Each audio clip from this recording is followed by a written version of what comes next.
उज्यालो radio नेटवर्कसँगै उज्यालो online र mobile एप्लिकेशनबाट एकसाथ प्रसारण भइरहेको नेपाल दर्पणमा साथी मल्लिका थापासँगै अर्जुन पोखरेलको नमस्कार।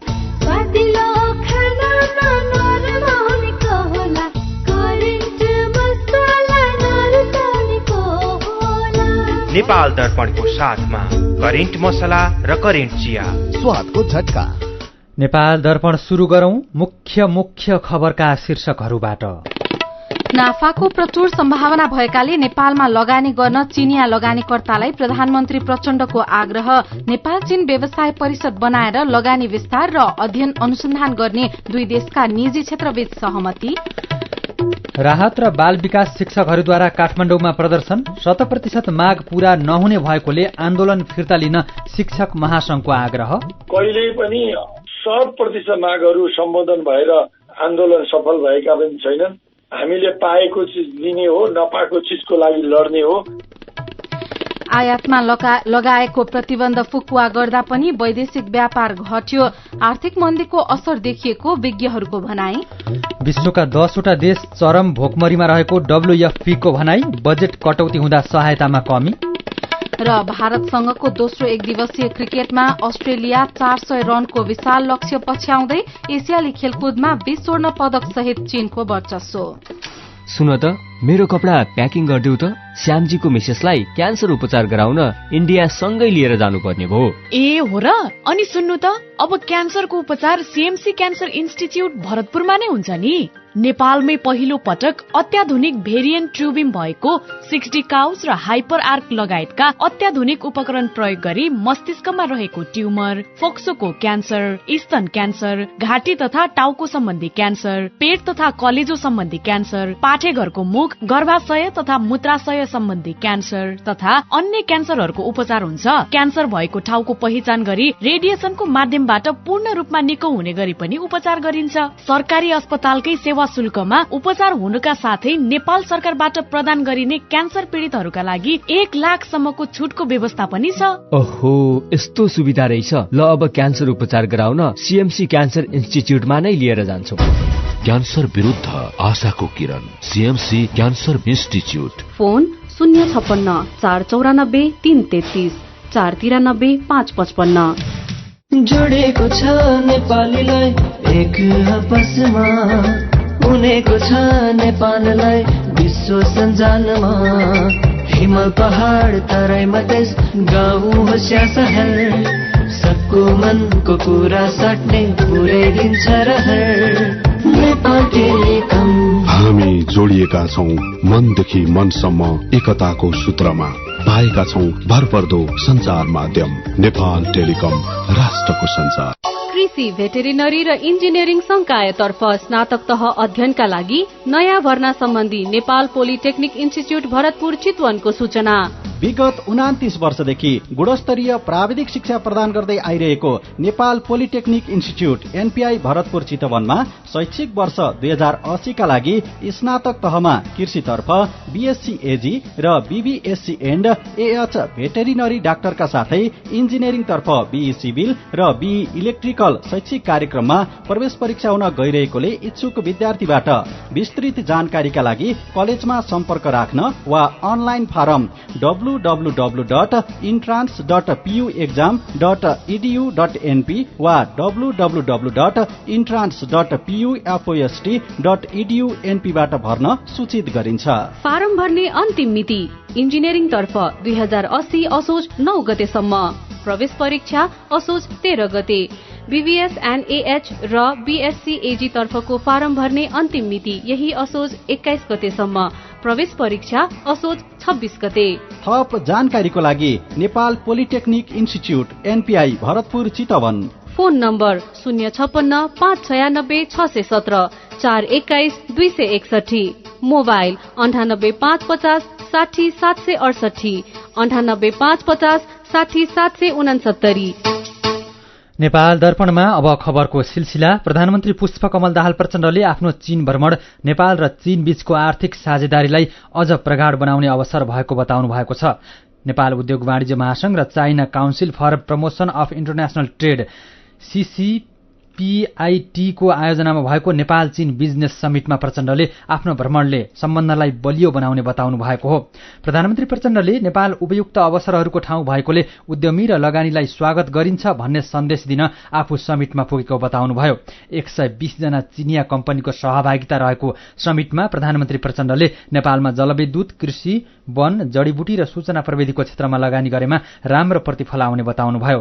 चीनले पूर्वाधारदेखि औद्योगिकीकरणसम्म र मानव विकासदेखि गरिबी निवारणसम्म गरेको अकल्पनीय विकासबाट संसारले पाठ सिक्नुपर्ने उहाँले बताउनुभयो। उहाँले नेपाललाई पनि सधैँ गरिबी र अविकसित रहिरहने छुट नभएको भन्दै आफू नेतृत्वको सरकारले गरिबी निवारण र विकासको पक्षमा काम गरिरहेको दावी गर्नुभयो। समिटमा नेपाल उद्योग वाणिज्य महासंघका अध्यक्ष चन्द्रप्रसाद ढकालले नेपालमा लगानीका अवसर, पर्यटन प्रवर्धन र निर्यात विस्तारका विषयमा धारणा राख्नु भएको छ। समिटमा नेपालबाट 50 जना उद्योगी व्यापारी सहभागी थिए। चीनको औपचारिक भ्रमणमा रहनुभएका प्रधानमन्त्री पुष्पकमल दाहाल प्रचण्ड आज बेइजिङ पुग्नु भएको हो। चीनका लागि नेपाली राजदूत विष्णुपुकार श्रेष्ठले प्रधानमन्त्री प्रचण्ड र चीन भ्रमणमा रहेको नेपाली प्रतिनिधिमण्डलको सम्मानमा आज साँझ बेइजिङमा रात्रि भोजको आयोजना पनि गर्नुभएको छ। हिजो प्रचण्डले चिनिया राष्ट्रपति सी जिनपिङसँग भेटवार्ता गर्नुका साथै एसियाली खेलकुदको उद्घाटन समारोहमा सहभागी हुनुभएको थियो। यसैबीच नेपाल उद्योग परिसंघ CNI र चीनको अन्तर्राष्ट्रिय व्यापार प्रवर्धन परिषद CCPIT बीच नेपाल चीन व्यवसाय परिषद स्थापना गर्ने समझदारी भएको छ। समझदारी पत्रमा CNI का अध्यक्ष राजेश कुमार अग्रवाल र CCPIT का उपाध्यक्ष चाङ साओगाङले हस्ताक्षर गर्नुभयो।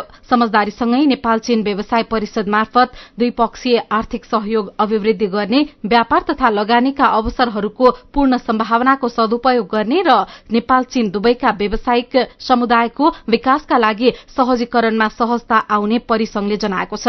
परिषदले दुई देशबीच व्यावसायिक गतिविधिहरूलाई सुव्यवस्थित गर्न, अनुसन्धान र अध्ययन सम्बन्धित पहलहरू सञ्चालन गर्न, लगानी अभिवृद्धिका लागि नेटवर्किङका अवसरहरू सिर्जना गर्न, व्यावसायिक भ्रमण आदान प्रदान गर्न, सम्मेलन तथा संवाद लगायतका गतिविधि गर्नेछ। यी लक्ष्य प्राप्त गर्न परिसंघ र CCPIT ले परिषदको गठनसहित सहकार्यको रोडम्याप तयार पारेका छन्।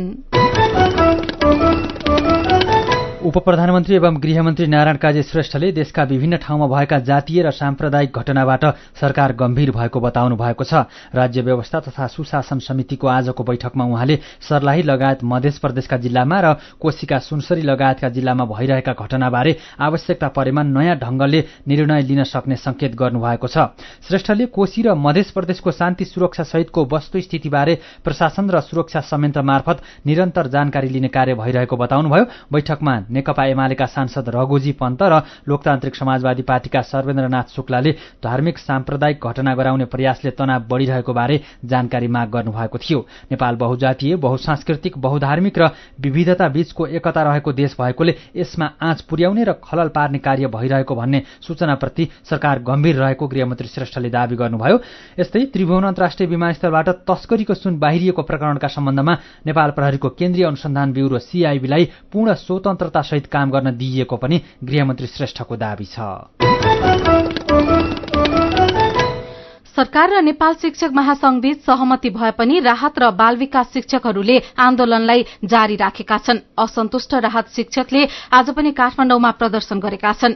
राहत शिक्षक केन्द्रीय समितिका अध्यक्ष खेमराज अधिकारीले माग पूरा नभएसम्म विद्यालय नफर्कने र काठमाडौँमै आन्दोलन जारी राख्ने बताउनुभयो। देशभर 40,000 राहत शिक्षक कार्यरत रहेको शिक्षा तथा मानव स्रोत विकास केन्द्रले जनाएको छ। शिक्षक महासंघले राहत, साविक उच्च माध्यमिक विद्यालय, अस्थायी करार, शिक्षण सिकाइ अनुदान, विशेष शिक्षा, प्राविधिक धार लगायत अस्थायी रूपमा कार्यरत शिक्षकलाई दरबन्दी कायम गरी 100% आन्तरिक प्रतिस्पर्धाका आधारमा स्थायी हुने सुनिश्चित गर्नुपर्ने माग अघि सारेको छ। सरकारले अहिले संसदमा दर्ता गराएको विधेयकमा भने 50% मात्र सीमित प्रतिस्पर्धा र 50% खुला प्रतिस्पर्धाबाट स्थायी गर्ने व्यवस्था प्रस्ताव गरेको छ। अध्यक्ष अधिकारीले भने 2073 साल अघिका शिक्षकलाई 100% र त्यसपछिका लागि 75% आन्तरिक प्रतिस्पर्धाबाट स्थायी गर्ने सहमतिको मस्यौदा तयार भए पनि अन्तिममा तोडमोड गरिएको दावी गर्नुभएको छ। नेपाल शिक्षक महासंघले सरकारसँग 6 बुँदे सहमति गरे पनि नेपाल राहत शिक्षक केन्द्रीय समितिले असन्तुष्टि जनाएको छ। सरकारसँगको सहमतिमा किन सबै पक्ष सन्तुष्ट हुन नसकेको हो भनेर साथी मदन पौड्यालले नेपाल शिक्षक महासंघका महासचिव लक्ष्मी किशोर सुवेदीलाई सोध्नु भएको छ। अब सरकारसँग वार्ता गर्दाखेरि एउटा गिभ एन्ड टेकमा जान्छ, छलफल हुन्छ, विभिन्न तर्क वितर्क हुन्छन्। अनि विशेष गरिकन राहत साथीहरूको सवालमा हामीले 75% आन्तरिकको कुरा सहमति गरेका छौँ। त्यसमा उहाँहरूले 100% हुनुपर्छ, 75ले हुँदैन भन्ने विमति राख्नु भएको छ। अनि सबै सरोकार समूहका साथीहरू पनि हुन्थ्यो, राहतको केन्द्रीय अध्यक्ष पनि हुनुहुन्थ्यो, पछिल्लो चरणमा उहाँ हिँड्नुभयो। त्यसमा उहाँहरूले असन्तुष्टि 100% हुनुपर्छ हाम्रो चाहिँ भनेर माग राख्नु भएको छ होइन। हामीले पनि हुनुपर्छ भनेर भने हो, विवाद हुँदा हुँदा त्यतिमा सहमति भएको हो। यो सहमति चाहिँ कार्यान्वयनको चरणमा जाँदै गर्दाखेरि पछि असन्तुष्ट पक्षहरूका मागहरू यसमा सम्बोधन हुन सक्ने अवस्था छ कि छैन? सबै असन्तुष्ट छैन। एउटा अघि मैले भने राहतको स्थायित्वको प्रक्रियामा आन्तरिक सिट कति भन्नेमा विवाद भएको हो होइन, 75 कि 100 भन्ने कुराको विवाद हो। अर्को कुरा 76-4 भन्दा पछि थाहै रहेका साथीहरूले हामीलाई पेन्सन प्रणालीमा लगाउन भन्ने उहाँहरूको गुनासो छ। तर हामीले मिति तोकेकै छैन। निजामती कर्मचारीको जहिलेसम्म पेन्सन प्रणाली हुन्छ, पुरानो पेन्सन प्रणाली, त्यो मितिसँग शिक्षकको पनि हुने, जहिलेदेखि योगदानको मा आधारित हुन्छ त्यो मितिबाट शिक्षकको पनि हुने, जे प्रबन्ध हुन्छ हाम्रो पनि त्यही प्रबन्ध हुने गरी हामीले सहमति गरेका छौँ। अहिले चाहिँ अब विद्यालयहरू नियमित सञ्चालन हुन सक्ने अवस्था बनेको हो। विद्यालय त सञ्चालन भइसकेका छन्, त्यही पनि अब शिक्षक साथीहरू त्यो दुईटा मुद्दामा असन्तुष्ट हुनुभएका साथीहरू अहिले आन्दोलनमै हुनुहुन्छ। कहिल्यै पनि 100% मागहरू सम्बोधन भएर आन्दोलन सफल भएका पनि छैनन्। हामीले पाएको चिज लिने हो, नपाएको चिजको लागि लड्ने हो। यो निरन्तर प्रक्रिया हो। शिक्षक महासंघ हरेक साथीलाई बढीभन्दा बढी चिज प्राप्त होस् भन्ने चाहन्छ। आफ्नो अधिकार खोजेर सडक आन्दोलन गर्दै गर्दा विभिन्न माग राखेर सरकारसँग सहमति गर्दै गर्दाखेरि बालबालिकाको पठन पाठन प्रभावित हुन नपरोस् भन्नेतर्फ पनि ध्यान दिनु उत्तिकै जरुरी छ। अबका दिनमा पठन पाठन चाहिँ प्रभावित नहुने गरी कसरी अगाडि बढ्नुहुन्छ त? अनि सकेसम्म हामी बन्द गरेर आन्दोलन नगर्न खोज्छौँ। 2 दिनको हामी कार्यदिनको पढाइ हामीले नोक्सान गरेका छौँ। विद्यालयको अनुकूलता हेरी बिदामा त 2 दिनको पढाइ पठन पाठन गर्नु हुन अनुरोध गरिन्छ भनेर हामीले आह्वानै गरेका छौँ। उहाँ हुनुहुन्थ्यो नेपाल शिक्षक महासंघका महासचिव लक्ष्मी किशोर सुवेदी। सीधा कुरा प्रष्ट विचार, यो हो उज्यालो रेडियो नेटवर्क। नेपाल दर्पणमा आर्थिक खबरसँगै खबरको सिलसिला बाँकी नै छ, सुन्दै गर्नुहोला।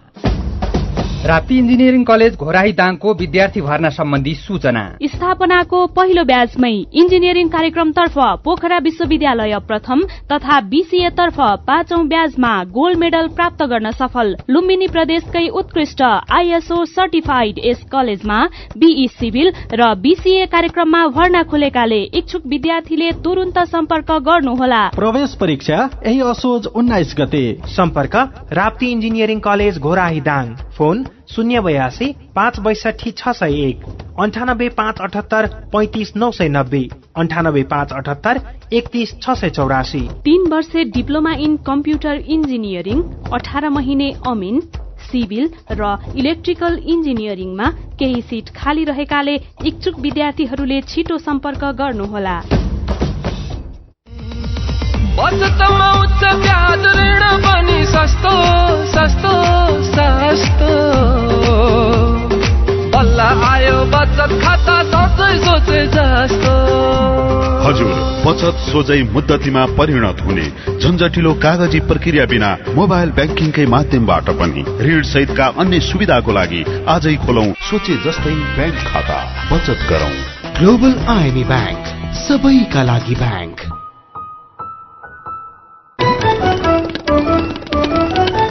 उज्यालो रेडियो नेटवर्कबाट प्रसारण भइरहेको नेपाल दर्पणमा तपाईंलाई फेरि स्वागत छ। यतिन्जेल हामीले नाफाको प्रचुर सम्भावना भएकोले नेपालमा लगानी गर्न चिनिया लगानीकर्तालाई प्रधानमन्त्री प्रचण्डको आग्रह, राहत र बाल विकास शिक्षकहरूद्वारा आज पनि काठमाडौँमा प्रदर्शन लगायतका खबर प्रस्तुत गर्यौं। नेपाल दर्पणमा अब आर्थिक खबर। आर्थिक खबरको साथमा नेपाल टेलिकम, राष्ट्रको सञ्चार। चालू आर्थिक वर्षको 2 महिनामा वैदेशिक व्यापारका सबै सूचकमा कमी आएको छ। अर्थतन्त्रका मुख्य सूचकमा सुधार देखिए पनि आयात निर्यात र समग्र वैदेशिक व्यापारमा कमी आएको भन्सार विभागको तथ्याङ्कले देखाएको छ। साउन र भदौ महिनामा 2 खर्ब 59 अर्ब 74 करोड़ रूपैयाँ बराबरको वस्तु आयात भएको छ। यो आयात रकम गएको आर्थिक वर्षको साउन र भदौको तुलनामा 5% ले कम हो। यस्तै साउन र भदौमा गरेर 26 अर्ब 44 करोड़ रूपैयाँ बराबर को वस्तु निर्यात भएको छ। यो गएको वर्षको शुरूको 2 महिनाको तुलनामा झण्डै 8% ले कमी हो। आयात र निर्यात मात्र होइन, समग्र व्यापारमा नै कमी आएको छ। 2 महिनामा 2 खर्ब 86 अर्ब 19 करोड़ रूपैयाँको वैदेशिक व्यापार भएको छ। यो गएको वर्षको 2 महिनाको तुलनामा 5.32% ले कम हो। साउन र भदौमा 2 खर्ब 33 अर्ब 30 करोड़ रूपैयाँको व्यापार घाटा भएको छ। गएको वर्षको 2 महिनामा 2 खर्ब 44 अर्ब 91 करोड़ रूपैयाँ व्यापार घाटा थियो। गएको वर्ष विदेशी मुद्राको सञ्चितमा कमी आउँदा सरकारले महँगा गाड़ी, मोबाइल र विलासिताका अन्य धेरै वस्तुको आयातमा रोक र परिमाणात्मक बन्देज लगाएको थियो। तर अहिले कुनै बन्देज नभए पनि आयातमा कमी आउनुलाई विज्ञहरूले आर्थिक मन्दीको असर भनेका छन्। दशैं र तिहारको लागि समेत साउन र भदौमा विदेशबाट वस्तुको आयात हुँदा यी 2 महिनामा विगतमा आयात उच्च हुन्थ्यो। तर यसपटक भने सरकारले कुनै रोकटोक नगर्दा र चाडबाड मुखैमा आइपुग्दा समेत आयातमा कमी आएको हो। नेपाल विद्युत प्राधिकरणले निर्माण गरिरहेको 40 मेगावाट क्षमताको राहुघाट जलविद्युत आयोजना निर्माण शुरू भएको 14 वर्षमा 60% काम सकिएको छ। 2066 सालमा आयोजना निर्माण शुरू भएको थियो। कमजोर आर्थिक अवस्थाका कारण 2072 सालमा प्राधिकरणले पुरानो ठेकेदारसँगको ठेक्का तोडेर आयोजना निर्माण अघि बढाएको थियो। 2074 सालको मंसिरमा सम्पन्न गर्ने गरी 6 अर्ब रुपियाँमा ठेक्का सम्झौता गरेको भारतको सिभिल ठेकेदार जयप्रकाश एसोसिएट्स जेपीले पनि निर्धारित समयभित्र आयोजना निर्माण गर्न सकेको छैन। हप्ताको पहिलो दिन शेयर बजार दोहोरो अंकले घटेको छ। शेयर बजार परिसूचक नेप्से आज 19.42 अंकले घटेर 2010.35 बिन्दुमा झरेको छ। आज सबैभन्दा धेरै शुभम पावर कम्पनीको शेयर 10% ले घटेको छ। समग्रमा बजार घटेको दिन आज सबैभन्दा धेरै स्वरोजगार लघुवित्त, हिमालयन लघुवित्त र एशियन हाइड्रो पावर कम्पनीको शेयर 10% ले बढेको छ। आज 90,03,000 किता शेयर 2 अर्ब 32 करोड़ 68 लाख रूपैयाँमा कारोबार भएका छन्। प्रधान सेनापति प्रभुराम शर्मा भारत प्रस्थान गर्नुभएको छ। इन्डो पेसिफिक क्षेत्रका सेनापतिहरूको सम्मेलनमा भाग लिन प्रधान सेनापति शर्मा आज भारत प्रस्थान गर्नुभएको नेपाली सेनाले जनाएको छ। प्रधान सेनापतिको अनुपस्थितिमा बलाधिकृत रथी सरोज प्रताप राणाले कायम मुकायम प्रधान सेनापतिको कार्यभार सम्हाल्नुहुनेछ। सम्मेलन भोलिदेखि 10 गतेसम्म भारतको नयाँ दिल्लीमा हुनेछ। सम्मेलनमा 30 वटा देशका सेनापतिहरूको सहभागिता रहनेछ। बीपी मेमोरियल क्यान्सर अस्पताल भरतपुर चितवनका तत्कालीन कार्यकारी निर्देशक डाक्टर भक्तमान श्रेष्ठको अपहरणमा संलग्न नुवाकोटका सुब्बा तामाङ लुप्पा 13 वर्षपछि आज पक्राउ परेका छन्। श्रेष्ठको अपहरणमा दोषी ठहरिएका नुवाकोटको विदुर नगरपालिका 12 का 39 वर्षका तामाङलाई घर नजिकै आफन्तको घरमा लुकिरहेको अवस्थामा पक्राउ गरिएको प्रहरीले जनाएको छ। जिल्ला प्रहरी कार्यालय नुवाकोटका प्रहरी नायब उपरीक्षक खगेन्द्र बहादुर खड्काको अनुसार घटना पश्चात फरार रहेका उनलाई पक्राउ गरेर फैसला कार्यान्वयनको लागि चितवन जिल्ला अदालतमा बुझाइएको छ। देशका केही ठाउँमा आज ठूलो पानी परेको छ। पछिल्लो 6 घण्टामा मकवानपुर गढीमा 80 मिलिमिटर भन्दा धेरै पानी परेको छ। यस्तै विराटनगरमा 43 मिलिमिटर र पोखरामा 25 मिलिमिटर भन्दा धेरै पानी परेको छ। मनसुन अन्तिमतिर आइपुगेकाले कतै कतै मुसलधारे पानीको सम्भावना रहेको मौसम पूर्वानुमान महाशाखाले जनाएको छ। नेपाल दर्पणमा मेरो पनि भन्नु छ सँगै खबरको सिलसिला बाँकी नै छ, सुन्दै गर्नुहोला। पर्यटन र हरित लगानी नारा सहित बर्दिया जाउँ, प्रकृति र संस्कृतिसँग रमाउँ। विश्व पर्यटन दिवस 2080 असो 10 भव्य रूपमा सफल पारौं। बाटेबाग, हात्ती, गैंडा, कृष्णसार लगायतका वन्यजन्तुसँगै प्राकृतिक सौन्दर्य अवलोकन, थारू कला संस्कृतिसँगै होमस्टेहरूमा स्थानीय परिकार खान पाइने, ऐतिहासिक ठाकुरद्वारा मन्दिर, केदारेश्वर धाम, कर्णाली चिसापानी पुल, गेरुवा कोठिया घाट पुल, बढैया ताल, सतखलुवा ताल, इन्टेक अवलोकन, जंगल भित्रै ट्री हाउसमा बासका साथै बर्दिया राष्ट्रिय निकुञ्जभित्र जंगल walk, jeep safari, rafting, camping, fishing लगायतका साहसिक पर्यटकीय गतिविधिमा रमाऊ। ठाकुरद्वाराका पर्यटकीय होटलहरूमा असोज महिनाभरि आरामदायी आवासमा 25% छुट लिई प्रकृति र संस्कृतिको आनन्द लिऊ। लुम्बिनी प्रदेशको प्रमुख पर्यटकीय ठाउँ बर्दिया जाउँ, वन्यजन्तु र प्राकृतिक सौन्दर्यको आनन्दसँगै सांस्कृतिक नाचगानमा रमाऊ।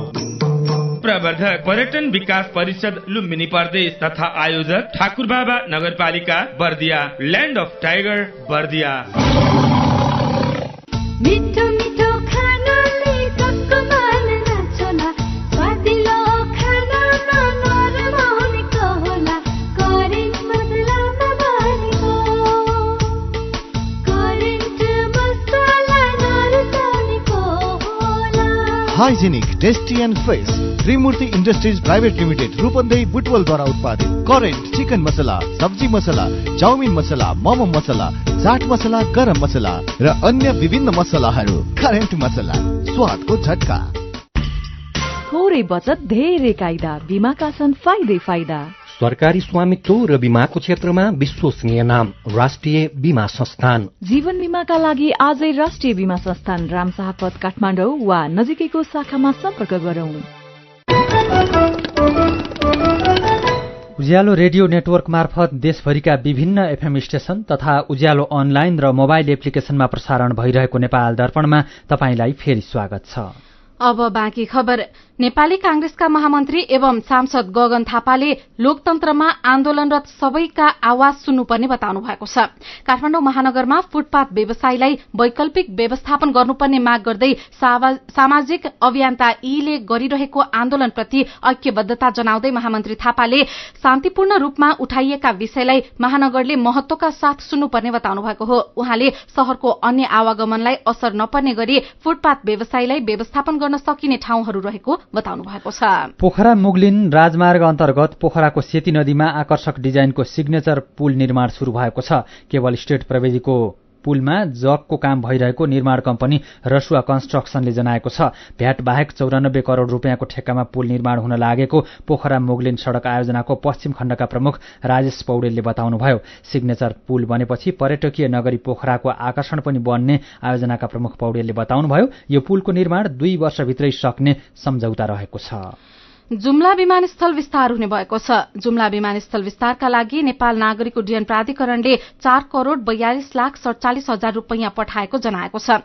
विमानस्थलको जग्गा अधिग्रहण गरिसकेपछि विस्तार कार्यक्रम अन्तर्गत रनवे, ट्याक्सीवे र अप्रोनको काम हुनेछन्। अहिले जुम्ला विमानस्थलमा साना जहाज मात्रै उडान अवतरण गर्न सक्नेमा विमानस्थल विस्तार भएमा 42 सीटसम्मका विमानले सेवा दिन सक्नेछन्। कालीकोटमा एकजना महिलाको रहस्यमय मृत्यु भएको भन्दै आफन्तले छानबिनको माग गरेका छन्। घरेलु हिंसा भोग्दै आएकी सान्नी त्रिवेणी गाउँपालिका वडा नम्बर 1 लुसा माइती घर भएकी गीता जैसीको संरक्षणको लागि राखिएको ठाउँमा नै मृत्यु भएको हो। उहाँलाई पछिल्लो समय सोसेक नेपाल गैर सरकारी संस्थाको संरक्षणमा राखिएकोमा आज बिहान त्यही संस्थाको शौचालयमा मृत अवस्थामा भेटिएको प्रहरीले जनाएको छ। हिजो कार्यालयमा गएर गीतालाई प्रहरीले नै मानसिक तनाव दिएका कारण उहाँले आत्महत्या गरेको आफन्तले आरोप लगाएका छन्। दाङको घोराई उपमहानगरपालिकाले राउटे समुदायलाई दशैं खर्च उपलब्ध गराएको छ। दैलेखबाट दशैं खर्च माग गर्न आएका राउटे समुदायका अगुवालाई घोराई उपमहानगरपालिकाले 15,000 रुपैयाँ उपलब्ध गराएको हो। काभ्रेपलाञ्चोक र भक्तपुरको सीमास्थल पर्यटकीय क्षेत्र नगरकोटमा अर्गानिक तरकारीको हाट बजार सञ्चालनमा आएको छ। हाट बजार हरेक शुक्रबार र शनिबार लाग्छ। हाट बजारमा काभ्रेपलाञ्चोकको मण्डन देवपुर पीजीएस प्रमाणीकरण किसान समूहद्वारा उत्पादित अर्गानिक उन्मुख तरकारी बिक्री हुनेछन्। विशेष गरी प्राङ्गारिक रूपमा जैविक मलको प्रयोग गरेर विषादी रहित उत्पादन गरिएका तरकारीलाई हाट बजारमा राखिएको काभ्रेपलाञ्चोक एकीकृत ग्रामीण सशक्तिकरण कार्यक्रमका संयोजक बद्रीप्रसाद माकाजुले बताउनुभयो। स्याङ्जाममा विश्वकर्मा समुदायको पुर्ख्यौली पेसाका रूपमा रहेको आरन व्यवसायका लागि कोइलाको अभाव हुन थालेको छ। बजारमा कोइला पर्याप्त किन्न नपाइने तथा कोइला बनाउन आवश्यक पर्ने रूख र ब्युटान सजिलै नपाइने भएपछि आरन पेसा गर्दै आएका विश्वकर्मा समुदायलाई समस्या परेको छ। मेरो पनि भन्नु छ। अहिले चिनीको भाव बढेको छ। केही अघि गोलभेडा, प्याज र जीरा लगायतको पनि भाव बढेको थियो। पछिल्लो समय बजारमा कुनै एक उपभोग्य वस्तुको भाव 81 बढाउने क्रम बढेको छ। सीमित व्यापारीहरूका कारण यस्तो भएको चर्चा हुन्छ, तर के भएको हो सरकारले केही भन्दैन। यही बारेमा तपाईंका प्रतिक्रियालाई आजको मेरो पनि भन्नु छमा समेटेका छौं। कमल प्रधानले लेख्नु भएको छ, सरकारभन्दा सीमित व्यापारी बलिया हुनुको कारण हो। मन्त्री र कर्मचारीले व्यापारीको प्रभाव बिना काम गरेमा यस्तो समस्या आउँदैन। व्यापारीहरूलाई कानूनको दायराभित्र रहेर मात्रै व्यवसाय गर्न दिने र किसानले उत्पादनलाई बजारमा पुर्याउन सक्ने अवस्था भयो भने यो समस्या हट्छ। रमेश राज भट्टले लेख्नु भएको छ, सरकार नागरिकको पक्षमा काम गर्दा सीमित व्यापारी रिसाउँछन् कि भनेर डराउँछ। मन्त्री भएपछि व्यापारीसँग हुने भेटघाट र लेनदेनका कुरा बारम्बार आइरहन्छन्। नेताले गर्ने चुनाव खर्चको कुरा पनि यस्ता महँगीमा जोडिने गरेका छन्। बेनी शाहीले लेख्नु भएको छ, व्यापारीहरूले खुद्रा बिक्री मूल्य सूचीबाटै नाम हटाउने, बजार नियन्त्रणको जिम्मेवारी पाएको सरकार माथको कम्पनीले बिक्री स्थगित गर्ने अनि बजारमा मन लाग्दी भाव लिने। यो 1-2 जना व्यापारीको पहुँचको कुरा होइन, पूरै राज्य संयन्त्र लागेर बजारमा गरेको अपराध हो यो। अनि निर्मला सुनवारले भने, यसमा हामी उपभोक्ता पनि दोषी छौं भन्नुभएको छ। उहाँ लेख्नुहुन्छ, बजारमा कुनै वस्तुको भाव बढ्यो रे भन्ने सुन्नु मात्रै पर्छ, हामी त्यही वस्तु चाहिने भन्दा धेरै किनेर भण्डारण गर्न खोज्छौं। प्याज, लसुन, जीरा, चिनी जस्ता वस्तु बजारमा अचाक्ली भाव बढेको बेला केही हप्ता नखाँदा पनि हुन्छ। 81 भाव बढ्यो भने केही समय त्यो वस्तु नकिनौं वा सीमित मात्रै किनौं। विचारको लागि तपाईलाई धन्यवाद। मेरो पनि भन्नु छ। मेरो पनि भन्नु छ प्रस्तुत गर्दै हुनुहुन्थ्यो साथी भोजेन्द्र बस्नेत। नेपाल दर्पणमा अब एउटा विदेशको खबर। संयुक्त राष्ट्रसङ्घ अन्तर्गतको विश्व खाद्य कार्यक्रम WFPले विश्वका 10वटा देश चरम भोकमरीको अवस्थामा रहेको बताएको छ। WFPले युद्ध र खडेरीका कारण विश्वका 10वटा देशका करोडौं नागरिक चरम भोकमरीमा रहेको बताएको हो। भोकमरीको 1 नम्बरमा सुडान रहेको छ, अफगानिस्तान दोस्रो नम्बरमा रहेको छ। त्यसपछि क्रमशः कंगो, दक्षिण Sudan, Bangladesh, Pakistan, Somalia, high tea, Kenya र नाइजेरिया समावेश छन्। अफगानिस्तानमा मात्रै 10 लाख जना भन्दा बढी मानिसहरू भोकमरीको आपतकालीन स्तरबाट पीडित छन्। 70 लाख भन्दा धेरैले चौथो चरणको भोकमरीको सामना गरिरहेका छन्। WFP अफगानिस्तानका प्रवक्ता वाहिदुल्लाह अमानीले अहिले सहयोग रकमलाई $1.30 लाख घटाएर $20 लाखमा झारिएको र यसले गर्दा झन समस्या थपिएको बताउनु भएको छ। अब केही खेल खबर। नेपाल क्रिकेट संघ क्यानले 19औं एसियाली खेलकुदका लागि चीन जाने नेपाली क्रिकेट टोलीको विदाई गरेको छ। क्यानका पदाधिकारीहरूले एक कार्यक्रम बीच खेलाड़ीहरूलाई विदाई गरेका हुन्। समूह चरणमा नेपालले सेप्टेम्बर 27 तारिक अर्थात आउँदो बुधबार मंगोलिया र अक्टोबर 1 तारिक अर्थात आइतबार मालदिवसँग खेल्नेछ। ललित नारायण राजवंशी घाइते भएकाले टीममा सागर ढकाल परेका छन्। नेपालले समूह चरण पार गरेपछि भारत, पाकिस्तान, श्रीलंका वा बंगलादेश मध्ये कुनै देशसँग प्रतिस्पर्धा गर्नेछ। चीनमा चलिरहेको 19औं एसियाली खेलकुदमा आयोजक देशले वर्चस्व कायम गरेको छ। चीनले अहिलेसम्म 20वटा स्वर्ण पदक सहित 30वटा पदक जितेको छ। चीनले 20 स्वर्ण, 7 रजत र 3 कांस्य जितेको हो। दक्षिण कोरिया 5 स्वर्ण, 4 रजत र 5 कांस्य सहित 14 पदकका साथ दोस्रो स्थानमा छ। जापान 2 स्वर्ण, 7 रजत र 5 कांस्य सहित 14 पदक जितेर तेस्रो स्थानमा छ। हङकङ तालिकाको चौथो स्थानमा छ। नेपालले अहिलेसम्म कुनै पनि पदक जितेको छैन। इंग्लिश प्रिमियर लीग फुटबलमा अहिले 4वटा खेल भइरहेका छन्। अहिले चेल्सी र एस्टन विल्ला, आर्सेनल र टोटनहम, लिभरपुल र वेस्ट ह्याम तथा ब्राइटन र बर्नमाउथ बीच खेल भइरहेको छ। यस्तै शेफिल्ड युनाइटेड र न्यूक्यासल बीच राति 9:15 बजे खेल हुनेछ। प्रिमियर लीगमा म्यान्चेस्टर सिटीले अपराजित यात्रा कायमै राखेको छ। सिटी 6 खेलमा 18 अंकका साथ तालिकाको शीर्ष स्थानमा छ। र दोस्रो एक दिवसीय क्रिकेटमा भारतले अस्ट्रेलियालाई 400 रनको विशाल लक्ष्य दिएको छ। इन्दोरमा टस हारेर पहिले ब्याटिङको निमित्त पाएको भारतले निर्धारित 50 ओभरमा 5 विकेट गुमाएर 379 रन बनाए। उसका लागि शुभमन गिल र श्रेयस अय्यरले शतक बनाए। 400 रनको लक्ष्य पछ्याएको अस्ट्रेलियाले 9 ओभरमा 2 विकेट गुमाएर 56 रन बनाएको अवस्थामा पानी परेपछि अहिले खेल रोकिएको छ। पहिलो खेलमा अस्ट्रेलियालाई 5 विकेटले हराएको भारतले श्रृंखलामा 1-0 को अग्रता बनाएको छ। आजको खेल जितेमा भारतले श्रृंखला नै जित्नेछ भने अस्ट्रेलियालाई श्रृंखला जोगाइराख्न आजको खेल जित्नै पर्ने दबाव रहेको छ। खेल खबरसँगै हामी नेपाल दर्पणको अन्त्यमा आइपुगेका छौं। आजका मुख्य खबरका शीर्षकहरू फेरि एकपटक। नाफाको प्रचुर सम्भावना भएकाले नेपालमा लगानी गर्न चीनिया लगानीकर्तालाई प्रधानमन्त्री प्रचण्डको आग्रह। नेपाल चीन व्यवसाय परिषद बनाएर लगानी विस्तार र अध्ययन अनुसन्धान गर्ने दुई देशका निजी क्षेत्रबीच सहमति। राहत र बाल विकास शिक्षकहरूद्वारा काठमाडौँमा प्रदर्शन। 100% माग पूरा नहुने भएकोले आन्दोलन फिर्ता लिन शिक्षक महासंघको आग्रह। आयातमा लगाएको प्रतिबन्ध फुकुवा गर्दा पनि वैदेशिक व्यापार घट्यो। आर्थिक मन्दीको असर देखिएको विज्ञहरूको भनाई। विश्वका 10वटा देश चरम भोकमरीमा रहेको WFP को भनाई। बजेट कटौती हुँदा सहायतामा कमी। र भारतसँगको दोस्रो एक दिवसीय क्रिकेटमा अस्ट्रेलिया 400 रनको विशाल लक्ष्य पछ्याउँदै एसियाली खेलकुदमा 20 स्वर्ण पदक सहित चीनको वर्चस्व। आजको नेपाल दर्पण सकिएको छ। प्राविधिक साथी संघर्ष विष्टसँगै हामी मल्लिका थापा र अर्जुन पोखरेल पनि बिदा हुन्छौं। उज्यालोको मोबाइल एप्लिकेशन र अनलाइनमा प्रकाशन प्रसारण भइरहेका सामग्री भाइबरमा पनि उपलब्ध छन्। डेंगी फैलाउने लामखुट्टेबाट बच्न घर कार्यालय वरपर पानी जम्न नदिउँ, झुल लगाएर मात्र सुत्ने गरौं। नमस्कार।